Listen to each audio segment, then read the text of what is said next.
A down shen yen jachgan auna di shashin tos bloid timcheall an-duigh.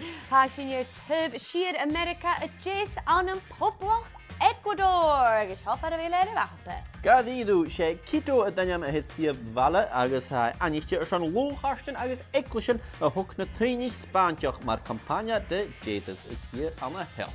Bria garídeh a bhanach idir sin ha Ecuador anichte ar son bananan.